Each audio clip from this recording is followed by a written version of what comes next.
వేపాకు మనవాళ్లకు ఒక తల్లి, ఒక మహాదేవత. అన్ని ఊళ్లలో వేపాకు పూజలు, ఆరాధనలు ఖచ్చితంగా చేస్తారు. ఆ మాటకొస్తే వేప ధనాన్ని ఇచ్చే మహాలక్ష్మిగా కొందరు పూజిస్తారు. ఇవన్నీ నమ్మకాలు అయితే కావచ్చు కాని దాని వెనుక బోలెడంత సైన్స్ ఉంది. వేప మానవాళి ఆరోగ్యానికి వెలిసిన ఒక మహావృక్షం అనిపిస్తుంది. దాని ఆకులో, దాని పొడులో, దాని వాసనతో, దాని గాలిలో ఎన్నో ఆరోగ్య కారకాలు ఉన్నాయి. గ్రామీణ ప్రాంతాల్లో ప్రజలు స్నానం చేసేటప్పుడు ఆ నీళ్లలో వేప ఆకులు వేస్తారు. లేదంటే వేప ఆకులను నీటిలో మరిగించి ఆ నీటితో స్నానం చేస్తారు. ఇలా చేయటం ద్వారా ఆరోగ్యానికి మేలు జరుగుతుంది. ఆ మేలేంటో తెలుసు గనకే పెద్దలు ఇలా స్నానం చేసేవారు. వాస్తవానికి వేప ఆకులు బెరడు, పువ్వు, కాయలు సహా చెట్టులోని అణువణువు ఔషధ గుణాలు కలిగి ఉంటుంది. వేపలో యాంటీ ఆక్సిడెంట్లు పుష్కలంగా ఉంటాయి.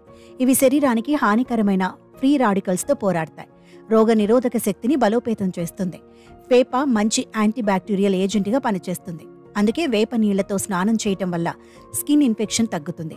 ఎలాంటి శరీర దురద, ఇన్ఫెక్షన్, రోగాలు, ఎలాంటి బాధలున్నా ఒక్క వేప స్నానంతో దెబ్బకుపోతాయి. వేపాకు నీళ్లలో స్నానం చేస్తే మొటిమల సమస్య తొలగిపోయి ముఖం మెరుస్తుంది. మొటిమల వల్ల ఏర్పడే మచ్చలు సైతం తొలగిపోతాయి. వేపాకు నీటితో ముఖాన్ని కడుక్కోవడం వల్ల ముఖానికి సహజమైన మెరుపు వస్తుంది. వేప ఆకులను పేస్ట్లా చేసి 2 స్పూన్ల పెరుగుతో కలిపి ఆ పేస్ట్ను ముఖంపై అప్లై చేస్తే నల్ల మచ్చలన్నీ తొలగిపోతాయి. కంటిలో ఏదైనా ఇన్ఫెక్షన్ లేదా మంట ఉంటే వేపాకు నీరు ఈ సమస్యలను నయం చేస్తుంది. వేపాకు నీళ్లలో తలస్నానం చేసి కళ్ళు కడుక్కుంటే ఇన్ఫెక్షన్, కళ్ళు ఎర్రబడటం, కంటివాపు వంటి సమస్యలు నయమవుతాయి. చుండ్రు బాధితులకు కూడా వేప ఉపయోగపడుతుంది. వేప నీటితో తలస్నానం చేయటం వల్ల చుండ్రు తొలగిపోయి జుట్టు ఆరోగ్యంగా ఉంటుంది.